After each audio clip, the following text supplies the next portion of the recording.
Hi, hello everyone! It's me, Nini, or mas kilala sa tawag nga Wawi. So for today's video, kay ko may naisipan nga lagawan. Actually, may ara man, pero wala man may gapang hagad. Kag wala man ko di hagadon. So proceed sa akong ginaobra, nagkilis ng ko gali bugas. Nata nyo naman na guro, oo, kung maano ko. Syempre, magsusunod tayo ng ating kanin. Kung sa Ilonggo, matigang kita.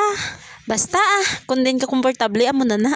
Ikaw man na kabalo kung ano gusto mo. Pagkatapos ko nga magsunad ng tinig, sunod ko nang inintindi ang ating ulam or sudan. At habang nag-aantay ako na maluto ang ating niluluto, nga kano, huhugasan ko muna itong aming plato na napakarami. Oo. Syempre, while nagapanghugas ako, nagaliso-liso ang akon ulo, kay may kahistorya ako, oo, for short, nagamarites ako, kami. Kanami mag-obra nga may kahistorya ka, kay way mo lang nabalaan, tapos nagali mo ubra.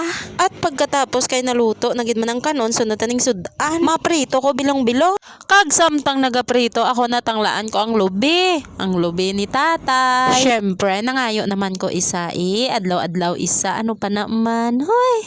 Ubuson gi. Kag sunod na naman nga obrahon, maluto naman tayo itlog. Tapos na prito sang bilong-bilong. Te, nakalabuot ka naman sa part niya ni. Te, pa-react, share, and follow. Dali, mamahaw kita. That's all for today's video. Salamat sa paglantaw.